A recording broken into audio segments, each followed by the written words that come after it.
Merci de prendre le rendez-vous de l'information sur ESAE TV. Mesdames, Messieurs, bonsoir. Bienvenue dans cette édition. Les titres. La commune d'Ifoigny a accueilli la 5e édition des retrouvailles des jeunes cadres du plateau le samedi 4 novembre 2023. Une édition bilan qui fait la boucle. On en parle dans ce 19h.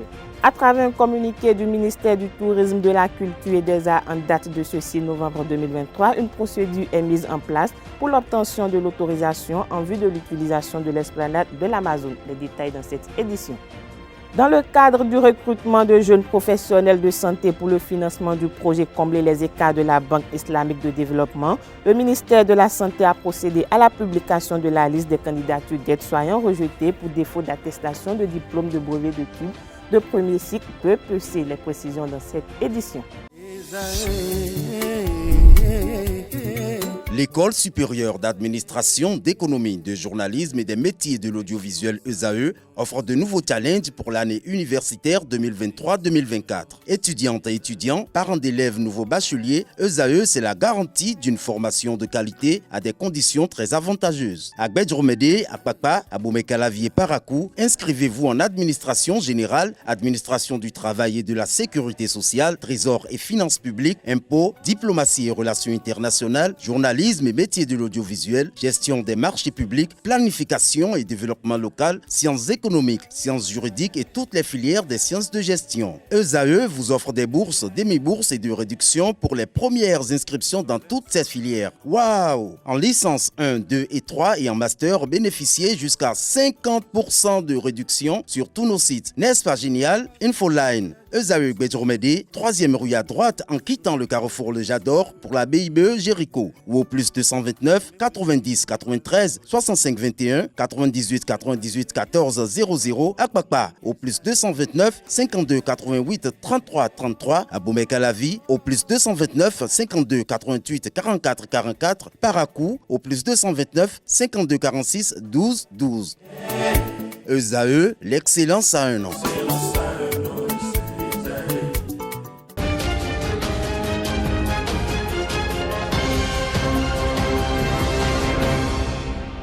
À nouveau, bonsoir. Les jeunes cadres du département du Plateau se sont retrouvés à la Maison des Jeunes de la commune d'Ifoigny le samedi 4 novembre 2023 pour la 5e édition de leur retrouvaille.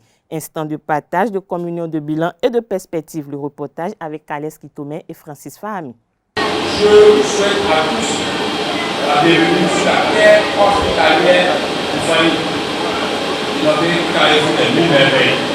Je voudrais ici, au nom de tous les mêmes départements, demander à nous, à vous, 4 départements, de s'impliquer effectivement et efficacement dans le développement de notre jeune département. Ces mots de bienvenue du maire de la commune d'Ifoigny pour présenter l'urgence et permettre aux représentants du ministre de la Culture d'ouvrir les festivités. Il s'agit notamment de la réalisation répertoire des jeunes cadres du département du Plateau, ingénierie par ingénierie, de la mise en route de projets innovants à soumettre aux bailleurs et aux bonnes volontés afin d'assurer aux jeunes étudiants une facile insertion dans la vie professionnelle. Oui, Jean-Michel Abiboula a insisté sur ces 2 propositions, c'est pour ça que je les ai énoncées. Et donc, pour lui, c'est important ce projet que les jeunes cadres du Plateau que nous représentons, nous aurions bâti une renommée qui ferait une grande admiration dans la conscience collective. Je voudrais donc vous souhaiter, en tout espoir, de heureux retrouvailles à chacun et à tous. Le président du comité d'organisation de la 5e édition des retrouvailles des jeunes cadres du Plateau remercie l'Éternel pour l'opportunité offerte aux participants. La première des choses à laquelle vous pensez, je pense, c'est de remercier Dieu. Dieu qui a facilité la prise de cette date comme date de nos événements, de nos retrouvailles. Une occasion aussi magnifique que celle-ci de nous voir, de nous retrouver tout à l'heure. J'ai vu les accolades, j'ai vu les salutations, les chaleureuses salutations. C'est magnifique tout ça. Et c'est ce flair magnifique que constitue notre forum, nos forums JCP, qui ont permis ce retrouvailles-là. C'est d'autant plus magnifique que nous avons décidé pendant cette journée de parler de nous. Parler de nous par nous-mêmes et pour nous-mêmes. Et parler de nous, ce qui nous rassemble ici, c'est bien le développement du plateau. C'est donc parler du plateau. Occasion pour le coordonnateur de se creuser, de constater les réalisations et de souligner les perspectives. Aujourd'hui, 4 novembre 2023, marque la 5e édition des retrouvailles des jeunes cadres du département du Plateau. Le petit forum, que dis-je, le grand, WhatsApp d'hier, est tout simplement devenu une grande communauté. Une communauté de fraternité, d'amitié, de partage, de solidarité, d'apprentissage, de culture, une école, une grande académie, et c'est le plateau qui gagne. Oui, très chers sœurs et frères, nous avons gagné gros. Aujourd'hui, les jeunes cadres du plateau se connaissent. Plus qu'hier, le plus grand défi est de consolider les acquis et faire du JCP une académie culturelle. La 6e édition des retrouvailles des jeunes cadres du plateau aura lieu dans la ville de Kétou. Plusieurs actions sociales vont meubler le temps entre ces deux éditions. La Fédération nationale des transformateurs de palmiers à huile du Bénin a tenu une séance de travail avec les responsables des associations des acheteurs et revendeurs de noix de palme. C'était ce lundi 6 novembre au siège de la plateforme nationale des organisations paysannes et de producteurs agricoles. Le compte rendu avec Francis Fahmi. Les responsables des associations des acheteurs et revendeurs de noix de palme ont rencontré ce lundi la Fédération nationale des transformateurs de palmiers à huile du Bénin pour une séance de travail. L'objectif était d'évoquer les difficultés que rencontrent les acteurs de cette filière et d'œuvrer pour une meilleure qualité du palmier à huile béninois. Cette rencontre a été vraiment une rencontre qui était souhaitée parce que sur le terrain, nous avons vu qu'il y a beaucoup de difficultés en lien avec la qualité des noix parmi ceux qui sont servis dans les petites unités de transformation que nous avons sur le plan national et les noix parmi aussi qui sont vendues aux opérateurs nigériens. Il est reconnu que les noix parmi que nous produisons ici sont vraiment de très mauvaise qualité parce qu'il y a les déchets, notamment les coques qui sont mélangés dans ces noix, ce qui fait qu'aujourd'hui, la plupart de ceux qui ont des petites usines sont en train de fermer à cause de cette question de qualité. Ce sont là des sentiments et des désirs que partagent également les responsables des associations. Vraiment, je suis très content de cette séance parce que c'est très capital. Nous sommes tous persuadés qu'il y a trop de désordre dans notre secteur et que nous avions besoin de la réorganisation. Donc, cette séance va nous apporter beaucoup de choses pour que nous nous réorganisons à l'avenir. J'ai eu la joie d'avoir fait cette séance aujourd'hui parce que j'ai compris qu'ensemble, on est fort. Avec la filière de noix de palme, on veut faire les produits finis chez nous ici avant de faire l'exportation dans les autres pays. Cette initiative s'inscrit également dans la promotion des produits locaux. Nous sommes en train de faire la promotion de la consommation locale. Il faut que les acteurs puissent vraiment transformer ce qui est à l'intérieur pour pouvoir ajouter de la valeur ajoutée. Cette séance s'inscrit vraiment dans cette optique pour que vraiment ils puissent avoir une synergie d'action entre ceux qui font cette activité de revendeurs de noix palmistes au Nigeria avec les promoteurs à l'intérieur du pays. L'objectif de cette rencontre était également de permettre aux producteurs, acheteurs et revendeurs de transformer le palmier à huile béninois. Cette idée a été agitée. On a trouvé même deux grandes dames qui sont vraiment très braves, qui étaient déjà dans l'activité avant et qui ont beaucoup de moyens qui peuvent effectivement nous aider dans cette affaire. Mais c'est les mêmes problèmes de qualité là qui ont fait que l'unité est fermée aujourd'hui. L'unité est fermée, mais l'unité n'a pas été disloquée.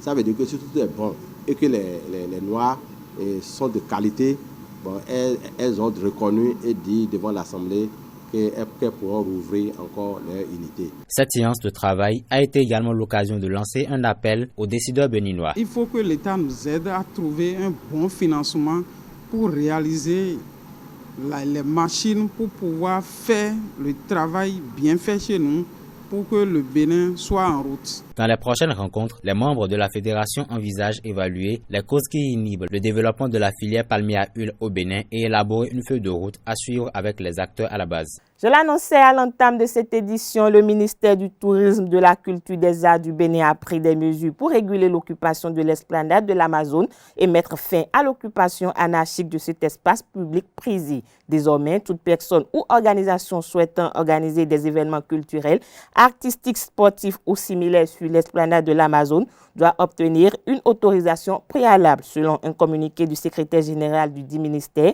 les demandeurs doivent remplir un formulaire disponible sur le site web officiel du ministère. En plus du formulaire, plusieurs pièces justificatives sont requises telles que des attestations de dispositions de sécurité, de secours et de santé.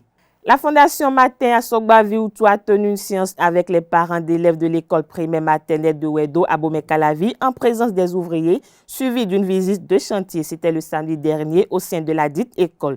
Une rencontre qui annonce l'inauguration des infrastructures prévues pour le 21 décembre 2023. Le compte rendu avec Quentin Amoussou. Une cour propre et sans zèbre, une toiture toute neuve, des murs nouvellement peints, des salles carrelées, des toilettes neuves, c'est le visage que présente l'école maternelle publique de Wedo ce samedi 4 novembre 2023. Un chantier initié et financé par la Fondation Matin à Sogba Viutu MAV. Une œuvre qui vient après les réalisations de la Fondation MAV au CEG Posidja de Wedo.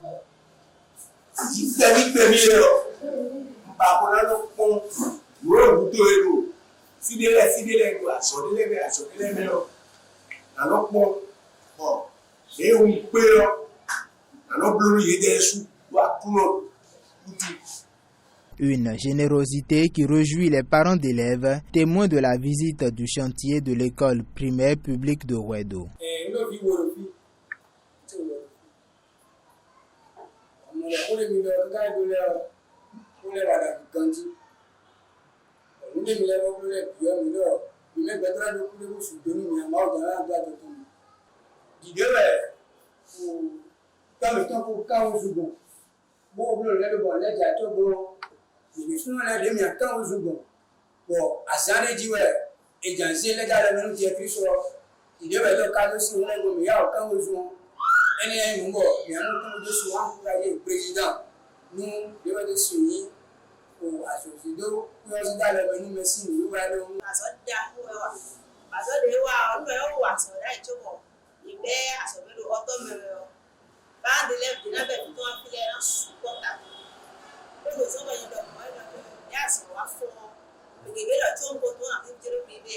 Déjà à cette étape, les parents d'élèves souhaitent l'électrification du site pour magnifier ce temple du savoir. La Fondation MAV a prévu doter cette école de 100 chaises, de 25 tables et des jeux adaptés pour les bouts de chou qui fréquentent les lieux. Toutes réalisations qui seront en leur possession dès le 21 décembre prochain dans la fièvre de la nativité.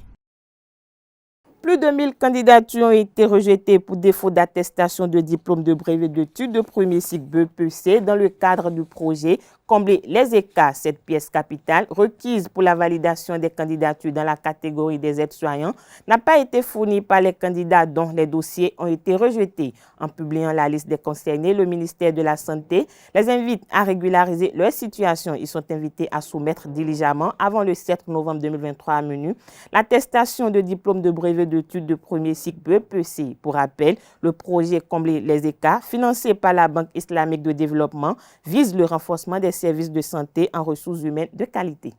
Cette édition se poursuit. L'Association internationale des librairies francophones a lancé la 14e édition de la caravane du livre le mercredi 1er novembre 2023 à l'espace Bambou numérique de Cotonou.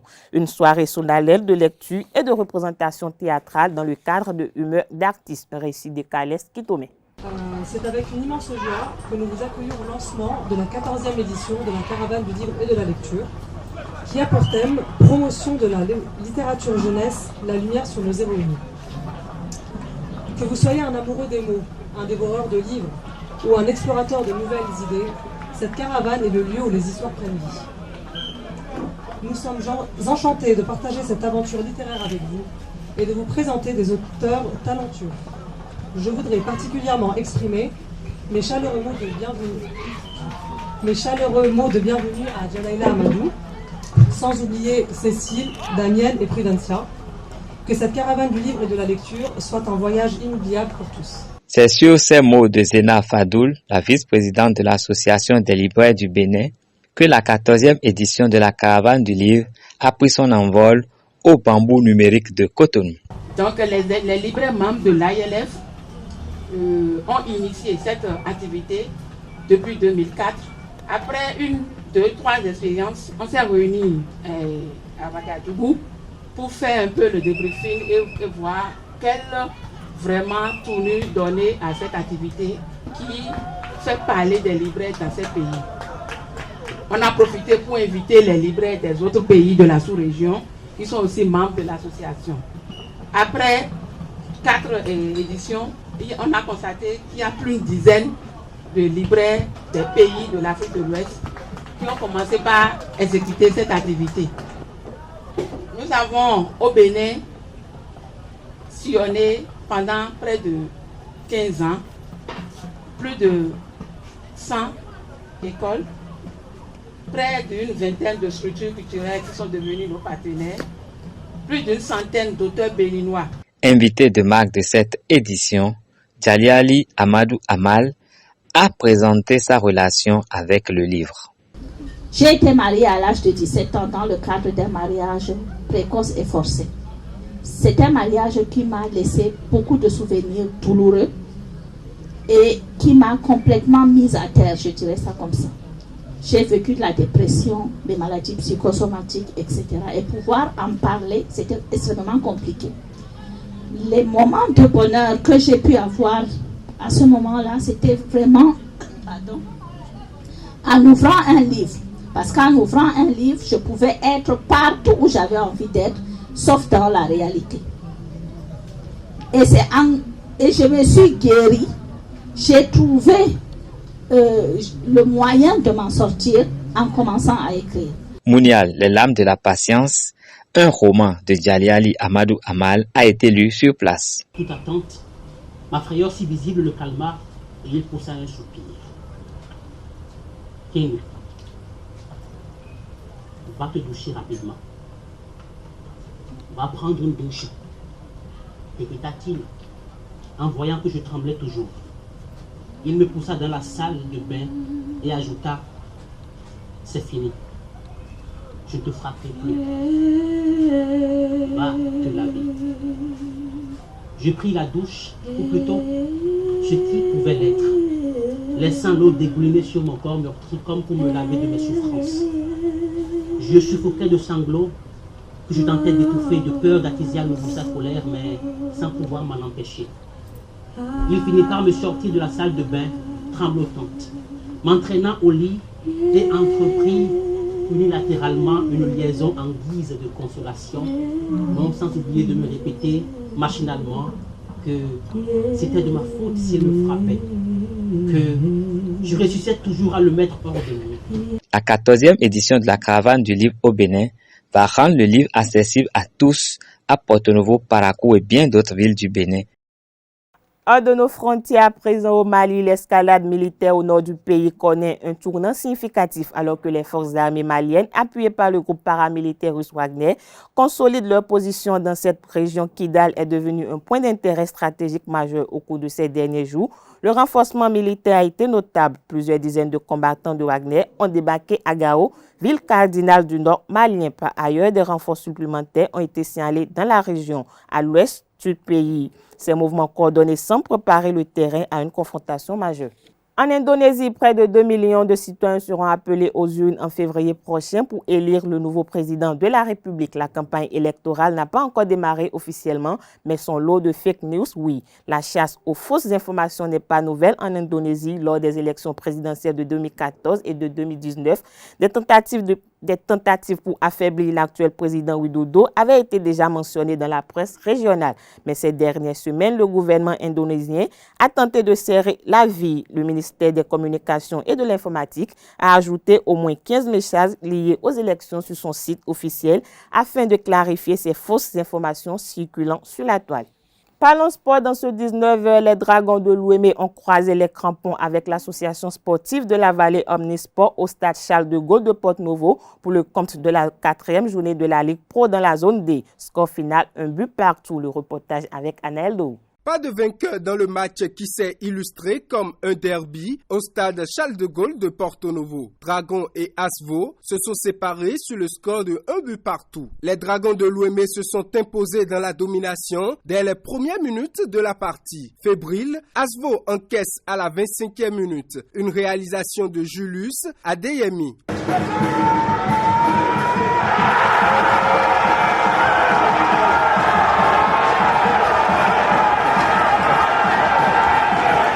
Le score restera de 1-0 jusqu'à la fin de la première période. De retour des vestiaires, la cadence change. Asvo réussit ses montées et égalise à la 64e minute grâce à Stéphane Vingbe.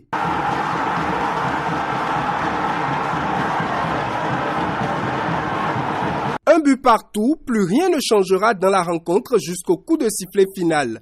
Très ravi de revenir d'abord à la maison et après de la tenir en échec. Je pense que les Dragons ont une très bonne équipe, une équipe joueuse que nous respectons beaucoup par rapport à leur histoire. Mais nous avons essayé de revenir au score juste après le but marqué. Je pense que nous avons demandé aux garçons de continuer à jouer. Ils ont baissé les bras sur une mauvaise action de l'arbitre. À un moment donné, ils ont baissé les bras, ce qui les a surpris par le but des Dragons. On a demandé de se concentrer sur le match et qu'ils peuvent revenir, et ce qu'ils ont fait. Les deux équipes de Louémé se donnent ainsi un point chacune en cette 4e journée de la Ligue Pro dans la zone D. Dans le même registre, AS Sobemap a accueilli dans l'après-midi du samedi 4 novembre la jeunesse sportive de Koubé au stade Omnisport d'Avrancourt. Les manutentionnaires se sont imposés 3-2 face à la GSP. Le récit de la rencontre avec Colombe Oussou. 3 matchs, 3 victoires, parfaite entame de saison pour Sobemap. Pour cette 3e sortie, au terme de matchs âprement disputés et animés, les manutentionnaires ont disposé de la jeunesse sportive de Pobet 3-2. Les locaux maîtrisent la première partie par l'entremise de Loco Aldo qui ouvre le score à la 20e minute.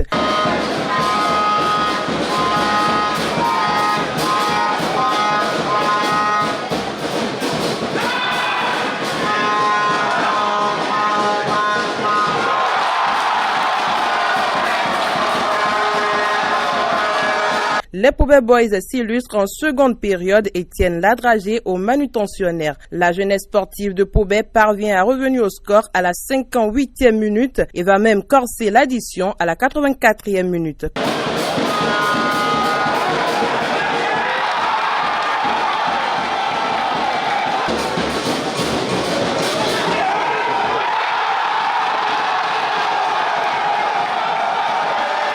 Courte joie pour les visiteurs, Sobemap FC revient au score 2 minutes plus tard.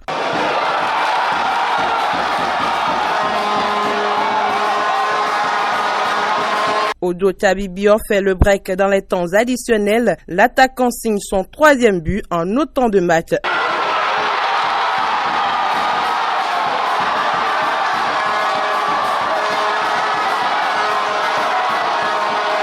Un début parfait pour Ibrahim Ogunlola et ses coéquipiers qui prennent la tête du classement de la zone D avec 9 points en 4 journées avec un match en retard. On savait que ça doit être un match très difficile parce qu'on vient d'enligner 2 victoires de suite. On sait que la 3e victoire va pas être facile. Après le 2e but, le coach nous disait que c'est pas fini, qu'on pouvait aller jusqu'à la fin. Tant que l'arbitre n'a pas dit c'est la fin, qu'on s'arrête pas, on n'a qu'à pousser encore. Qu'on peut encore marquer le 3e but. Voilà, c'est le 3e but qui est là. Nous tous, on est contents, c'est un match de référence vraiment.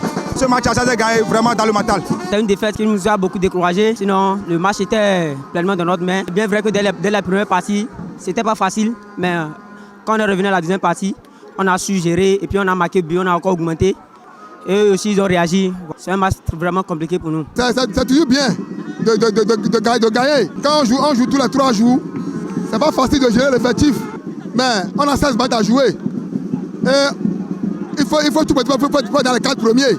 C'est bien, on a 9 points, c'est bon, mais c'est pas encore fini.